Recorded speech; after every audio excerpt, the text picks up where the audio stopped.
Bismillahirrahmanirrahim. Today's our lecture is matrices and determinant. जी students, matrices and determinants 9th class का पहला chapter है और ये बहुत ही आसान है। इसके अंदर हम डिस्कस करेंगे कि मैट्रिसेस क्या होते हैं, मैट्रिसेस की क्या टाइप्स हैं और मैट्रिसेस के ऊपर ऑपरेशंस को किस तरह से अप्लाई किया जाता है। और ये पेपर पॉइंट ऑफ व्यू से बहुत इम्पॉर्टेंट है बच्चों, और हम इसको एक दफ़ा आसानी से समझ लें तो इसके बाद हमें इसकी बार बार प्रैक्टिस की ज़रूरत नहीं पड़ती। अब हम डिस्कस करेंगे डिटेल से उन लर्निंग आउटकम्स को जिस पे आज हमारा टॉपिक बेस करता है, और वो क्या है? Matrices with real entries and related it's rectangular layout और फॉर्मेशन। सेकेंड स्टेप में डिस्कस करेंगे रोज एंड कॉलम्स। थर्ड स्टेप में डिस्कस करेंगे उसका ऑर्डर, और फोर्थ स्टेप में डिस्कस करेंगे कि मैट्रिसेस किन कंडीशंस में इक्वल होती हैं। और इसके ऊपर डिपेंड करते हुए आज हम जिस टॉपिक को डिस्कस करेंगे वो हमारा फर्स्ट टॉपिक है, और वो क्या है कि मैट्रिसेस क्या होते हैं। मूव करते हैं नेक्स्ट टॉपिक की तरफ, और वो क्या है? Matrices. Matrices matrices is a plural word of matrix, जिसका उर्दू माने है कालिब।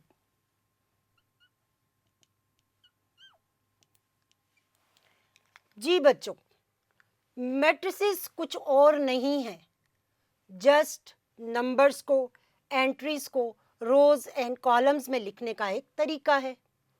जैसे कि प्रीवियस क्लास में हम पढ़ चुके हैं सेट थ्योरी के बारे में। फॉर एग्जांपल, अगर मैं कुछ नंबर्स लेती हूँ 1 2 3 4 और उसे इंक्लोज्ड कर देती हूँ करली ब्रैकेट्स के थ्रू, और उसे डिनोट कर देती हूँ कैपिटल लेटर्स से, तो ये क्या बन जाता है? एक कलेक्शन बन जाता है नंबर्स का, जिसको हम कहते हैं सेट। जी, और प्रॉपर डेफिनेशन को देखिए सेट की, तो क्या है? Well defined and distinct object जब अरेंज किए जाते हैं करली ब्रैकेट्स में, तो this is called a set. और ये अरेंजमेंट क्या है? ये अरेंजमेंट वन डायमेंशन में है, यानी कि सेट थ्योरी में हम नंबर्स को वन डायमेंशन में अरेंज कर सकते हैं। क्या कभी हमने ये सोचा कि क्या ये नंबर 2 डायमेंशन में या 3 डायमेंशन में भी अरेंज हो सकते हैं? जी हाँ, हो सकते हैं। कि वो कैसे हो सकते हैं, मैं आपको लिख के दिखाती हूँ। मैं इन्हीं नंबर्स को अरेंज करूँगी 3 तरीकों से, 1 2 3 एंड 4, 1 2 3 एंड 4, और इन्हीं नंबर्स को अरेंज करेंगे 1 2 3 एंड 4। और जब मैं इसको एनक्लोज करूंगी स्क्वायर ब्रैकेट के थ्रू, तो ये आपको क्या नजर आ रहा है? ये रेक्टेंगुलर अरेंजमेंट नजर आ रहा है। किसका? इन्हीं 4 नंबर्स का, रोज एंड कॉलम्स की फॉर्म में। अगर मैं यहाँ मेंशन करूँ तो हमारे पास कितने रोज एंड कितने कॉलम्स हैं? फॉर एग्जाम्पल, मैं इसकी बात करूँ तो यहाँ हमारे पास क्या बन रहा है? रो 1, रो 2, रो 3, रो 4, और कॉलम्स कितने हैं? C1। तो ये क्या बना? रोज एंड कॉलम्स का कॉम्बिनेशन, और इस कॉम्बिनेशन को हम क्या कहते हैं? मैट्रिक्स। इसी तरह से सेकेंड मैट्रिक्स की बात करूं तो यहाँ पे हमारे पास कितनी रोज हैं? R1 R2, और कितने कॉलम्स हैं? C1 C2। तो यहाँ 2 कॉलम्स और 2 रोज का कॉम्बिनेशन है। एंट्रीज को 2 रोज और 2 कॉलम्स में अरेंज किया गया है। ये भी क्या बना? ये एक अदर मैट्रिक्स है। और इसी तरह अगर मैं थर्ड मैट्रिक्स की बात करूं तो यहाँ पे हमारे पास जस्ट 1 रो और 4 कॉलम्स हैं, C1 C2 C3 and C4। तो ये भी क्या है, ये तीनों अरेंजमेंट हैं, rectangular arrangement rows and columns का, और ये क्या कहलाते हैं, मैट्रिसेस। ये तीनों के तीनों क्या कहलाते हैं, मैट्रिसेस। अब हम देखेंगे इसकी प्रॉपर डेफिनेशन को। तो अभी तक हमने क्या पढ़ा कि मैट्रिसेस कुछ और नहीं है, एंट्रीज को रोज एंड कॉलम्स में लिखने का एक तरीका है। तो अब हम बात करेंगे कि मैट्रिसेस को इंट्रोड्यूस किसने करवाया। इंट्रोड्यूस करवाया इंग्लिश मैथमेटिशियन ऑथर क्ले ने, और उन्होंने इसके कॉन्सेप्ट पे वर्किंग की और थ्योरी ऑफ मैट्रिसेस पे 19वीं सेंचुरी पे हमें कॉन्सेप्ट दिया। और अब हम देखते हैं कि उन्होंने ये सोचा क्यों और हमें ये आइडिया दिया क्यों। बात करेंगे इसके इंट्रोडक्शन पे। जी, अब यहाँ पे हमारे पास अगर इस तरह की सिचुएशन हो कि 20x plus 30y is equal to 50 and 40x plus 35y is equal to 75। अगर मैं आपको लीनियर अलजेब्रा में इसको पढ़ के दिखाऊं तो ये क्या क्वेश्चन है कि 20 बुक्स की कॉस्ट और 30 कॉपीज़ की कॉस्ट इज इक्वल टू ₹50 है, और 40 बुक्स की कॉस्ट और 35 कॉपीज़ की कॉस्ट 75 है। तो ये क्या है, हमारे पास लीनियर अलजेब्रा का क्वेश्चन है। इसको हम सिंपली सॉल्व कर सकते हैं अलजेब्रा के रूल्स के थ्रू। लेकिन अगर यही इक्वेशंस 2 से ज़्यादा हो जाती, 3 हो जाती, 4 हो जाती, 5 हो जाती या 6 हो जाती, तो इसको सॉल्व करने के लिए जो कॉन्सेप्ट काम करता है वो क्या है, वो मैट्रिसेस ही हैं। इसलिए कॉन्सेप्ट ऑफ मैट्रिसेस पे काम करते हुए हमें मैट्रिसेस का कॉन्सेप्ट दिया गया और इसको सॉल्व करने का आसान तरीका दिया गया, जिसको मैं आपके सामने मैट्रिसेस की फॉर्म में लिख के दिखाऊंगी कि हम इसको सॉल्व कैसे कर सकते हैं। For example 20, 30, 40, 35 and this becomes x and y। ये किसकी वैल्यूज़ हैं, x एंड y की, और इसकी कॉस्ट क्या है 50 एंड 75। तो ये सोल्यूशन ऑफ इक्वेशन है किसके थ्रू, मैट्रिसेस के थ्रू। जब हमारे पास 2 से ज़्यादा इक्वेशंस आ जाएं, नंबर ऑफ इक्वेशंस बढ़ जाएं, n इक्वेशंस आ जाएं, m इक्वेशंस आ जाएं, तो हमारे पास उसका सोल्यूशन किसके थ्रू है, मैट्रिसेस के थ्रू है। बिकॉज क्योंकि वहाँ पे साइमल्टेनियस अलजेब्रा, एलिमिनेशन मेथड और क्रॉस मल्टीप्लिकेशन मेथड हो जाता है फेल, और वहाँ पे कौन काम आता है, कॉन्सेप्ट ऑफ मैट्रिसेस। अब बात करेंगे मैट्रिसेस की प्रॉपर डेफिनेशन की। A rectangular arrangement of m cross n numbers, चाहे वो रियल हों चाहे वो कॉम्प्लेक्स हों, m क्रॉस n नंबर्स की अरेंजमेंट रोज एंड कॉलम्स की फॉर्म में जिसका ऑर्डर m क्रॉस n हो, क्या कहलाता है, मैट्रिसेस। ये है हमारे पास इसकी प्रॉपर डेफिनेशन, और इस प्रॉपर डेफिनेशन को देखते हुए हम इस मैट्रिसेस को रिप्रेजेंट कैसे करते हैं आपके सामने है। जी, ये क्या है, ये रोज एंड कॉलम्स का कम्बिनेशन है। कितनी रोज एंड कितनी कॉलम्स का, m क्रॉस n का, m क्रॉस n का। क्यों, क्योंकि यहाँ पे हमारे पास जो एंट्रीज हैं वो m और n का कम्बिनेशन है। रोज कितनी है, m, और कॉलम्स कितने हैं, n। तो इस तरह से लिखे जाने वाली एंट्रीज को क्या कहा जाता है, मैट्रिसेस कहा जाता है, क्योंकि ये m cross n rows and columns का कम्बिनेशन है। अब हम बात करेंगे इसके प्रॉपर एलिमेंट्स की, जिसमें मैं आपको बताऊंगी कि मैट्रिसेस की फॉर्मेशन क्या होती है, मैट्रिसेस डिपेंड्स किन पे कर रहा होता है, और उसकी एंट्रीज के बारे में बात करेंगे कि वो कितनी इम्पॉर्टेंट होती हैं। इसके लिए हम एक एग्जांपल से स्टार्ट लेते हैं। फॉर एग्जांपल लेट्स सपोज मैं 4 नंबर्स का कम्बिनेशन ले लेती हूँ 1, 4, 5 एंड 7। अब यहाँ पे बात करेंगे सबसे पहले किसकी, इसकी एंट्रीज की। एंट्रीज की बात करेंगे, और एंट्रीज क्या हैं? एंट्रीज वो कंपोनेंट्स हैं जो कि इस मैट्रिक्स में दिए गए हैं, और वो क्या है? 1, 4, 5 एंड 7। वो क्या है? 1, 4, 5 एंड 7। और ये क्या कहला रही हैं? ये एंट्रीज कहला रही हैं, कंपोनेंट्स कहला रही हैं किसकी? उस मैट्रिक्स की जो रो और कॉलम का कॉम्बिनेशन है। रोज वो हैं जो रिप्रेजेंट करती हैं हॉरिजेंटल वे में, और कॉलम्स वो हैं जो एंट्रीज रिप्रेजेंट करती हैं वर्टिकल वे में। उनको हम रोज एंड कॉलम्स का कॉम्बिनेशन कहते हैं। अब बात करूंगी मैं यहाँ पे सेकंड वन, उसके ऑर्डर की। अब ऑर्डर क्या है जी? ऑर्डर क्या है? ऑर्डर डिपेंड करता है रोज एंड कॉलम्स पे। अब अगर मैं इस मैट्रिक्स की बात करूं तो यहाँ पे हमारे पास क्या था?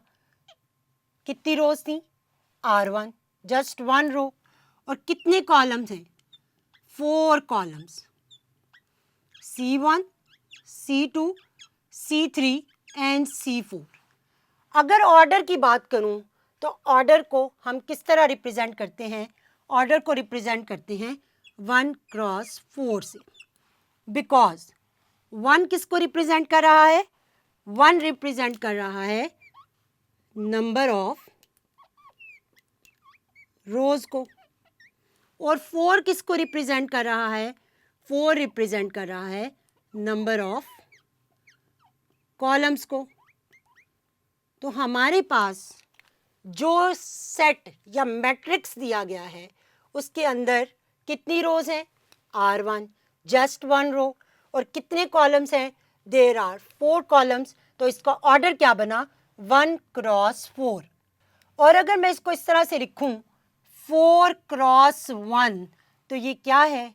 ये रॉन्ग वे है, क्योंकि याद रखो बच्चों, मैट्रिसेस की इम्पॉर्टेंट बात क्या है कि हमें पहले नंबर ऑफ रोज लिखनी है और फिर नंबर ऑफ कॉलम्स लिखने हैं। क्या लिखना है? सबसे पहले नंबर ऑफ रोज लिखनी है और फिर नंबर ऑफ कॉलम्स लिखने हैं। तो number of rose cross number of columns मिलके क्या बना देते हैं? मैट्रिक्स का ऑर्डर। और ऑर्डर मैट्रिक्स की एंट्रीज पे डिपेंड करता है, मैट्रिक्स की number of rose and columns पे डिपेंड करता है, और ये वेरिएशंस के साथ आ सकता है। और हम बड़े से बड़े मैट्रिक्स के ऑर्डर को नंबर ऑफ रोज और नंबर ऑफ कॉलम्स की मदद से डिफाइन कर सकते हैं आसानी के साथ जी। तो अब हम बात करते हैं तीसरी और अहम बात जो मैट्रिसेस के हवाले से है, वो है एंट्रीज की पोजीशन के बारे में। अब सेट थ्योरी में जब नंबर्स को लिखा जाता था तो उसमें एंट्रीज की पोजीशन पे कोई बात नहीं की जाती, वहाँ पे हम नंबर्स को किसी भी तरह अरेंज कर सकते हैं। लेकिन मैट्रिसेस में एंट्रीज की पोजीशन, एलिमेंट्स की पोजीशन बहुत अहमियत रखती है। अब वो अहमियत कैसे रखती है वो मैं आपको बताऊंगी इस मैट्रिक्स की एग्जांपल के थ्रू जी। अगर मैं बात करूं इस एलिमेंट की पोजीशन की, अगर इस एलिमेंट की पोजीशन की बात करूं तो ये एलिमेंट क्या कहलाएगा? A11। ये A11 क्यों कहलाएगा? अब इसकी रीजन मैं आपको यहां बताऊंगी। हम किसकी बात कर रहे हैं? पोजीशन ऑफ एलिमेंट्स की। और मैंने बात की A11 की, और A11 कौन सा एलिमेंट है? उसका नंबर क्या है? उसका नंबर है 1। अब इसको डिस्क्राइब कैसे करते हैं? यहां पे आप देख रहे हो कि ये फर्स्ट रो का फर्स्ट एलिमेंट है और ये फर्स्ट कॉलम का भी फर्स्ट एलिमेंट है, तो इसलिए इसका नाम क्या रखा गया? A11। अगर मैं बात करूं A13 की, तो वो क्या है? A13 क्या है? 5। अब A13 5 है उसकी क्या रीज़न है कि ये फर्स्ट रो का थर्ड एलिमेंट है। ये क्या है? फर्स्ट रो का थर्ड एलिमेंट। फर्स्ट रो में तीसरा एलिमेंट और थर्ड कॉलम का फर्स्ट एलिमेंट। तो ये हमारे पास इसकी एंट्री का क्या नंबर आ जाता है, उसको कैसे डिनोट करते हैं? A13 से, और ये क्या है? Is equal to 5। अगर मैं इसको जेनेरिक लिखूं तो ये AIJ से रिप्रेजेंट किया जाता है, और AIJ में I किसको रिप्रेजेंट कर रहा है? अगेन I रिप्रेजेंट कर रहा है रोज को, और J किसको रिप्रेजेंट कर रहा है? कॉलम्स को। जी, तो अभी हमने इस पार्ट में क्या समझा? एलिमेंट्स ऑफ मैट्रिसेस के बारे में पढ़ा। एलिमेंट्स ऑफ मैट्रिसेस में सबसे पहले एलिमेंट्स यानी उसके कंपोनेंट्स के बारे में पढ़ा, फिर उसके ऑर्डर के बारे में पढ़ा, और उसके बाद हमने उसके एलिमेंट्स की पोजीशन के बारे में पढ़ा। और इस सारों का कॉम्बिनेशन मिलके क्या बना देता है? मैट्रिसेस की रिप्रेजेंटेशन को डिफाइन करता है। अब हम बात करेंगे नेक्स्ट में मैट्रिसेस की इक्वालिटी के बारे में, कि दो मैट्रिक्स कब इक्वल होते हैं, उनकी वो कौन सी दो कंडीशंस हैं जिनको हम मद्देनज़र रखते हुए डिसाइड करते हैं कि मैट्रिसेस इक्वल हैं। एक कंडीशन है डायमेंशन सेम हो, यानी कि उनका ऑर्डर सेम, और दूसरी कंडीशन है कि उनकी करस्पॉन्डिंग एलिमेंट सेम होने चाहिए। इसको देखते हैं हम मैथमेटिकल एग्जाम्पल के through. Let's suppose matrix A is equal to 1 2 3 4 and matrix B is equal to 1 1 plus 1 2 plus 1 and 4। जी, तो फर्स्ट कंडीशन क्या है? कि बोथ ऑर्डर्स आर सेम। अब यहाँ पे बात करें मैट्रिक्स A के ऑर्डर की, तो इसका ऑर्डर क्या है? 2 cross 2, because there are 2 rows and 2 columns. अगर मैट्रिक्स B की बात करूं तो यहाँ पे नंबर ऑफ रोज कितनी है? 2, और नंबर ऑफ कॉलम्स कितने हैं? 2। तो इसका ऑर्डर भी क्या है? 2 क्रॉस 2। तो फर्स्ट कंडीशन हो गई हमारी कंप्लीट, कि order of matrix A is equal to order of matrix B, जो कि है 2 क्रॉस 2, और ये भी है 2 क्रॉस 2। तो फर्स्ट कंडीशन तो हो गई हमारी कंप्लीट।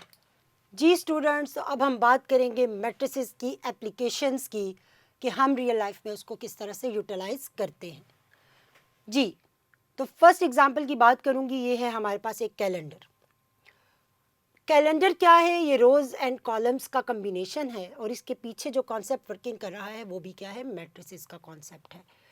बड़ी एग्जांपल से बात करेंगे कि जब हम रेलवे स्टेशन या एयरपोर्ट्स पे जाते हैं तो आपको वहाँ पे डिपार्चर और अराइवल टाइम्स एक बड़े बोर्ड पे नज़र आ रहे होते हैं। अगर वो इस तरह ही रैंडम लिखे हुए नज़र आते तो हमें समझना मुश्किल हो जाता। उसके पीछे उसको अरेंज करने के लिए जो कॉन्सेप्ट काम करता है वो क्या है? मैट्रिसेस का कॉन्सेप्ट है, जो कि उसको रोज एंड कॉलम्स में अरेंज कर देता है, और हमारे सामने डिपार्चर और अराइवल टाइम्स नज़र आ रहे होते हैं। नेक्स्ट एग्जाम्पल की बात करेंगे तो नेक्स्ट एग्जाम्पल है हमारे पास एक चेस बोर्ड की। ये चेस बोर्ड क्या है? ये भी रोज एंड कॉलम्स का कॉम्बिनेशन है, और अगर इसको वीडियो गेम के तौर पे प्ले किया जाए तो इसके पीछे जो कॉन्सेप्ट काम कर रहा है वो भी क्या है? मैट्रिसेस का कॉन्सेप्ट है, मैट्रिसेस की कोडिंग है। नेक्स्ट एग्जाम्पल की बात करेंगे, वो हैं हमारे टीवी पिक्सल्स, पिक्चर्स के पिक्सल्स, इमेजेस के पिक्सल्स। तो ये पिक्सल्स जो हमें कलरफुल नज़र आते हैं, इसके पीछे भी किस कॉन्सेप्ट की वर्किंग है? मैट्रिसेस की वर्किंग है। मैट्रिसेस ही है जो इन पिक्सल्स को कलरफुल करके हमारी स्क्रीन पे हमें दिखा रहा होता है। नेक्स्ट एग्जांपल की बात करूं तो वो है हमारे पास एक इमेज का आउटपुट, यानी अगर मैं 1 लिखना चाहूँ कंप्यूटर में या अपने मोबाइल में, मुझे 1 की पिक्चर लेनी है तो मुझे तो वो 1 ही नज़र आएगा। लेकिन अगर हम इसकी डिटेल बात करें तो ये क्या है? इसके पीछे जो वर्किंग कर रहा है कॉन्सेप्ट वो भी मैट्रिसेस का कॉन्सेप्ट है। 0-1 की कोडिंग है, आपको पता है कंप्यूटर 0-1 की कोडिंग में ही लैंग्वेज को एक्सेप्ट करता है। हम कोई भी डेटा पुट कर रहे होते हैं कंप्यूटर में, वो अपने माइंड में जो स्टोर करता है उसको, वो 0-1 की कोडिंग में कर रहा होता है। और ये 0-1 क्या है, मैट्रिसेस की फॉर्म में उसको कमांड दी जाती है, और ये मैट्रिसेस का कॉन्सेप्ट ही है जो हमारे सामने आउटपुट लेके आता है किसी भी इमेज का। थर्ड बात करें हम एक और एग्जांपल की, किसी भी मोबाइल से सेल्फी हम लेते हैं, उसका इमेज, तो उसका इमेज किस कॉन्सेप्ट पे वर्किंग करता है, वो भी मैट्रिसेस के एक एग्जांपल पे वर्किंग करता है। और वो किसी भी इमेज का ऑर्डर क्या होता है, 1000 by 1000। क्यों, हमने पढ़ा कि मैट्रिक्स का साइज डिपेंड करता है उसके ऑर्डर पे। लास्ट एग्जांपल की बात करेंगे जो कि हमारे पास आ जाती हैं एनिमेशंस। ये आपको मूव करती हुई लॉन्गिट्यूड और लैटिट्यूड की एक पिक्चर नज़र आ रही है। अगर हम इसे गौर से देखें तो ये रोज एंड कॉलम्स का कम्बिनेशन है। तो एग्जांपल किसकी हुई, मैट्रिसेस की। इसके पीछे डेटा को ऑर्गेनाइज करने के लिए जो टूल वर्किंग करता है मैथ्स का, वो क्या है, वो भी मैट्रिसेस ही। आज हमने अपने लेक्चर में सीखा कि मैट्रिसेस क्या होते हैं, मैट्रिसेस को कैसे इंट्रोड्यूस करवाया गया, मैट्रिसेस की ज़रूरत क्यों पड़ी, और मैट्रिसेस की रियल लाइफ एप्लीकेशंस क्या हैं। आज की दुनिया में जितनी भी हमारे अराउंड कोई भी वर्किंग है, कोई इमेज है, कोई सेल्फी है, कोई वीडियो है, कोई भी रोबोटिक या कंप्यूटर है, या कोई इंजीनियरिंग की फील्ड है, वो मैट्रिसेस के बगैर अधूरी है।